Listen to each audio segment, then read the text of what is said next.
ഇങ്ങനെ ദീൻ വികൃതമാക്കി കുഫറിലേക്ക് എത്തിക്കുന്ന ഈ ജമാഅത്ത്, മുജാഹിദ്, ബിദഈ പ്രസ്ഥാനങ്ങൾ ഇവിടെ തഴച്ചു വളരും. വളർന്നു കഴിഞ്ഞാൽ യഥാർത്ഥ ദീൻ നിലനിൽക്കൂല. നമ്മൾ മരിച്ചുപോയാൽ നമുക്ക് വേണ്ടി ഓതണ്ടേ ഖബറിനെ? നമുക്ക് വേണ്ടി മയ്യത്ത് ഒരു യാസീൻ ദുആ ചെയ്യണ്ടേ? വേണ്ടേ? നമ്മുടെ മയ്യത്ത് കൊണ്ടുപോകുമ്പോൾ തഹ്ലീൽ ചൊല്ലണ്ടേ? അള്ളാഹുവിനെ ഓർക്കുന്ന, ദിക്റിലേക്ക് ചിന്തിപ്പിക്കുന്ന, സ്വർഗത്തിലേക്കും നരകത്തിലേക്കും ചിന്തിപ്പിക്കുന്ന ഭക്തി നിർഭരമായ ദിക്റുകൾ വേണ്ടേ? നമ്മുടെ വീട്ടിൽ തഹ്ലീൽ ചൊല്ലണ്ടേ? മരിച്ചതിൻ്റെ ആളെ പേര് സാധുക്കൾക്ക് അന്നദാനം നടത്തണ്ടേ? ആണ്ട് വരുമ്പോൾ ഒന്ന് ഉപ്പാനെ ഓർക്കണ്ടേ? ഒരു യാസീന് ദുആ ചെയ്യണ്ടേ?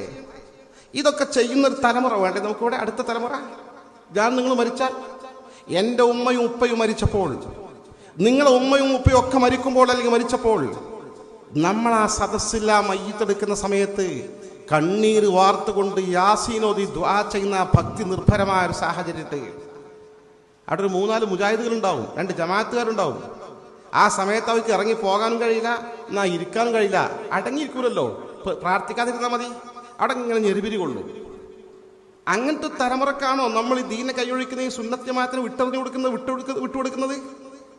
അവർ ഇത് മൊത്തം നശിപ്പിച്ചു കളയും, ഒരു സംശയവും വേണ്ട. നമ്മുടെ പൂർവികർ നിതാന്ത ജാഗ്രത പാലിച്ച മേഖലയാണത്. മരിച്ചവർക്ക് ദുആ ചെയ്യലും അവിടെ വെച്ച് ഖുർആൻ പാരായണം ചെയ്യലും അവർക്ക് വേണ്ടി പ്രാർത്ഥിക്കലും ഒക്കെ പരിശുദ്ധ ഇസ്ലാം പഠിപ്പിച്ച സൽക്കർമ്മങ്ങളാണ്. ഷെയ്ഖുൽ ഇസ്ലാം ഇബ്നു തൈമിയ മുജാഹിദ് പ്രസ്ഥാനത്തിന്റെ ജമാഅത്തിന്റെ ഒക്കെ കാര്യമായ പ്രമുഖനായ അവർക്ക് അംഗീകരിക്കുന്ന മഹാപണ്ഡിതനാ ലോകത്തെ. അദ്ദേഹത്തിന്റെ ഫത്താവയിൽ ഒരു ചോദ്യമുണ്ട്. ലാ ഇലാഹ ഇല്ലല്ലാഹ് തഹ്ലീല് മരിച്ചവരുടെ പേരിൽ 70,000 പ്രാവശ്യം ചൊല്ലിക്കൊണ്ടിരിക്കുന്ന പതിവ് ഈ നാടുകളുണ്ട്. നമ്മുടെ നാടൊന്നുമല്ല, ഈ ലോകത്തൊക്കെ ഉണ്ട്. അതുകൊണ്ട് അവിടെ ചോദ്യം വന്നത്, ഇതിന് സ്വഹീഹായ ഹദീസ് തെളിവുണ്ടോ? അതേപോലെ സ്വഹീഹായ ഹദീസ് തെളിവില്ല, ലൈഫായ ഹദീസ് തെളിവില്ല. എന്നാൽ 70,000 ദിക്റോ, 70,000 കുറച്ച് ദിക്റോ, 70,000 കൂടുതൽ ദിക്റോ, എത്ര ദിക്ർ ചൊല്ലിയാൽ പ്രതിഫലം മരിച്ചവർക്ക് വേണ്ടി ഹദ് ചെയ്താൽ അവർക്ക് ഖബറിലേക്ക് എത്തിച്ചേരും? അദ്ദേഹത്തിന്റെ മറുപടി, നമ്മളും പറയുന്നില്ല 70,000 ദിക്ർ ഹദീസിൽ വന്നു എന്ന് പറയുന്നില്ല. അതിന് സ്വഹീഹും ലൈഫും അതിന്റെ അസറാണ് തെളിവ്. പക്ഷെ ഈ ദിക്ർ ചൊല്ലിയാൽ പ്രതിഫലം കിട്ടും. ഇതൊക്കെ ഇവർ പഠിപ്പിക്കുന്ന, അടിസ്ഥാനപരമായി പഠിപ്പിക്കുന്ന ആശയങ്ങളാണ്. ഹദീസുകളൊക്കെ പരിശോധിച്ച് നോക്കിയാൽ അള്ളാഹുവിന്റെ ഹബീബിന്റെ ജീവൻ അങ്ങനെ തന്നെ ഒപ്പിയെടുത്ത ഹദീസുണ്ട്. സ്വഹീഹ് മുസ്ലിമിന്റെ ഹദീസിൽ കാണാം, അബൂ സലമ റളിയല്ലാഹു അൻഹു എന്ന് പറയുന്ന സ്വഹാബി വര്യൻ മരണപ്പെട്ടു.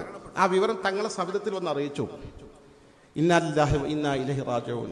നമ്മൾ മരിച്ച വീട്ടിൽ പോവാ, സ്വഹാബിയും കൂട്ടി തങ്ങൾ നേരെ അബൂ സലമന്റെ വീട്ടിലേക്ക് പോയി. അപ്പം മരിച്ചിട്ടുള്ളൂ. വഖദ് ശുക്ക ബസറുഹു, അബൂ സലമന്റെ 2 കണ്ണും തുറന്ന് കിടക്കുക. അങ്ങനെ തങ്ങൾ വേഗം ഫഅഗ്മദഹു, 2 കണ്ണും ഇങ്ങനെ പൂട്ടി ചിമ്മിച്ചു.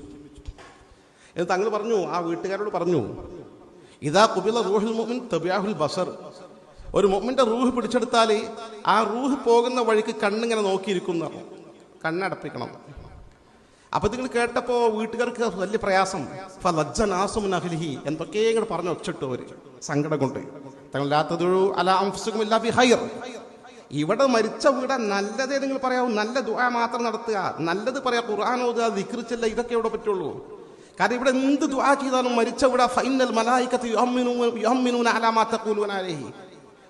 ഇവിടെ നിങ്ങൾ മരിച്ച വീട്ടിൽ നിങ്ങൾ ദുആ ചെയ്താൽ ആ ദുആക്ക് മലക്കുകൾ പോലും, റഹ്മത്തിന്റെ മലക്കുകൾ ആമീൻ ചൊല്ലും. അതുകൊണ്ട് നല്ലത് പറഞ്ഞ്, നല്ല ഓതിച്ചൊല്ലി പറഞ്ഞോട് കുത്തിരുന്നോളി എന്ന് പറഞ്ഞു. എന്നിട്ട് അല്ലാഹുവിന്റെ റസൂല് ദുആ ചെയ്തിട്ട് സ്വഹാബത്തും ദുആ ചെയ്തിട്ടാണ് മരിച്ച വീട്ടിൽ നിന്ന് പോയത്. മുജാഹിദ് ഒരു മരിച്ച വീട്ടിൽ നിന്ന് ദുആ ചെയ്യോ? ജമാഅത്തുകാർ ചെയ്യോ? ആ വീട്ടിൽ പതിവായി ഖുർആൻ ഓതുന്ന ആൾക്കാരുണ്ടെന്ന് വിചാരിക്കുക, മരിച്ച വീടാണെങ്കിൽ പിന്നെ ഖുർആൻ ഓതാൻ പാടില്ല. ഇതൊക്കെ ഞാൻ അനുഭവിച്ചറിഞ്ഞ കേസാണ്. കാരണം എൻ്റെയൊക്കെ ഏരിയയിൽ മുജാഹിദ് പ്രസ്ഥാനത്തിൻ്റെ പ്രവർത്തകർ, ഞാൻ കുറ്റം പറയുന്നതല്ല, എൻ്റെ തൊട്ടടുത്ത മഹലിൽ ഒരാൾ മരണപ്പെട്ടു. ആ മരണപ്പെട്ട വീട്ടിൽ ഈ മരിച്ചയാളുടെ പെങ്ങള് വലിയ ഭക്തയായ സഹോദരിയാണ്. അവർ വന്ന് തലേ രാത്രി തന്നെ വീട്ടിലിരുന്നു. അവർ പതിവായി രാവിലെ നിശ്ചിത വിഹിതം ഖുർആൻ ഓതണം. കാരണം ഈ പക്ഷെ മരിച്ച ആളെ മക്കളൊക്കെ എന്താണ്, മുജാഹിദുകളാണ്.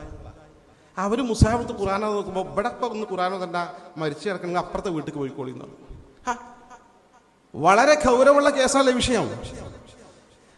ബഹുമാനായ മുഹമ്മദ് ഫൈസി മരണപ്പെട്ടു പോയി, തിരൂർക്കാട്. നവ്വറല്ലാഹു മർഖദഹു, അല്ലാഹു മഗ്ഫിറത്തും മർഹമത്തും അനുഗ്രഹിക്കട്ടെ. അദ്ദേഹം ഒരിക്കൽ പങ്കുവച്ച ആശയമാണ്. അദ്ദേഹത്തിന് അയൽവീട്ടുകാരനായ ഒരു മുജാഹിദ് സുഹൃത്ത് മരിച്ചുപോയി. രാത്രിയാണ് മരിച്ചത്. മുഹമ്മദ് ഫൈസിക്ക് രാവിലെ സുബഹിന്റെ മുമ്പ് എന്ത് ചെയ്യണം, ദുബൈക്ക് പോകാൻ വേണ്ടിയിട്ട് അദ്ദേഹത്തിന് എയർപോർട്ടിൽ പോകണം.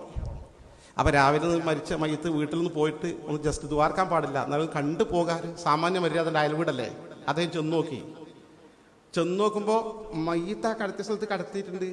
ആൾക്കാരൊക്കെ കൂർക്കം വലിച്ചുറങ്ങുന്നുണ്ട്. അപ്പം ഞാൻ പറഞ്ഞു, മുഹമ്മദ് ബഷീർ പറയാണ്, ചങ്ങന്മാരെ നിങ്ങൾ ഓതുന്നില്ലെങ്കിൽ ഓതണ്ട, ആരെങ്കിലും രണ്ടാളൂടെ ഇരുന്നൂടെ, ഈ മയ്യത്ത് ആരെങ്കിലും കട്ടുകൊണ്ടുപോയാൽ നിങ്ങൾ എന്താ ചെയ്യുക രാവിലെ മയ്യത്തെടുക്കാൻ എങ്ങനെ ഞാൻ പറഞ്ഞു എന്നാണ്. ഇത് സത്യമാണ് ഇതിന്റെ അവസ്ഥാവിശേഷം. അള്ളാഹുവിന്റെ റസൂൽ അവിടെ വെച്ചു അബൂസലമന്റെ വീട്ടിൽ വെച്ചിട്ട് ദുആ ചെയ്യാണ്, അല്ലാഹുമ്മഗ്ഫിർ അബീ സലമ, അബൂസലമക്ക് പുറത്തു കൊടുക്കണേ അല്ലാഹ്, വർഫഅ ദറജതഹു ഫിൽ മഹ്ദിയീൻ, മാർഗദർശനം കിട്ടിയ ഭാഗ്യവാന്മാരുടെ കൂട്ടത്തിൽ ഇദ്ദേഹത്തിന് ഉയർത്തണേ, അദ്ദേഹത്തിന്റെ പദവി ഉയർത്തി കൊടുക്കണേ അല്ലാഹ്, വഗ്ഫിർ ലനാ വലഹു യാ റബ്ബൽ ആലമീൻ, ഞങ്ങൾക്കും അദ്ദേഹത്തിന് പൊറുത്തു തരണേ അല്ലാഹ്. തങ്ങളും സ്വഹാബത്തും ദുആ ചെയ്യാ, വഫ്സഹ് ലഹു ഫീ ഖബരിഹി, ഖബർ വിശാലമാക്കി കൊടുക്കണേ അല്ലാഹ്, വനവ്വിർ ലഹു ഫീഹി, ആ ഖബർ പ്രകാശപൂരിതമാക്കി കൊടുക്കണേ അല്ലാഹ്. ഇതൊക്കെ സ്വഹീഹ് മുസ്ലിമിന്റെ ഹദീസാണ്. നമ്മുടെ ഉസ്താദുമാർ മരിച്ച വീട്ടിലൊന്നും ഉണ്ടാക്കി പ്രാർത്ഥിക്കല്ല.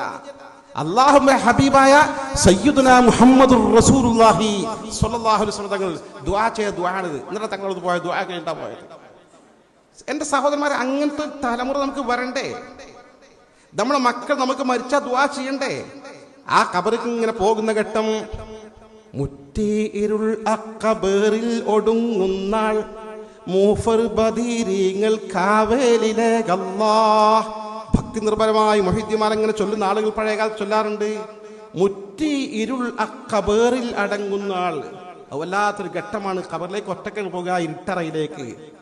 മൂഫർ ബദരീങ്ങൾ കാവലിലേക്കല്ല, ബദരീങ്ങളെ ബറക്കത്തോണ്ട് കാവൽ തരണേ അല്ലാ.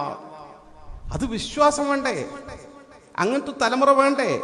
കൂട്ടുകാരില്ല ഹിസാബിന്റെ ലോകത്ത്, കരുത്തർ ബദരീങ്ങൾ കാവലിലേക്കല്ലാ. ഹിസാബ് നമ്മളെ കണക്കിങ്ങനെ പരിശോധിക്കും. വലത് കയ്യിൽ കിതാബ് കിട്ടും, അല്ലെങ്കിൽ ഇടത് കയ്യിൽ കിതാബ് കിട്ടും. ലാ യുഗാദിറു സഗീറതൻ വലാ കബീറതൻ ഇല്ലാ അഹ്സാഹാ. നമ്മൾ ജീവിതത്തിൽ ചെയ്ത സകലമായ നന്മകളും തിന്മകളും ഒരു കൊച്ചുകാരം പോലും ഉപേക്ഷിക്കാതെ പൂർണ്ണമായും ആലേഖനം ചെയ്യപ്പെട്ട ആ ഏട് നമ്മുടെ കയ്യിൽ കിട്ടും, രേഖ നമ്മുടെ കയ്യിൽ കിട്ടും. അന്ന് ഹിസാബ് നടത്തും, കണക്ക് പരിശോധന നടത്തും.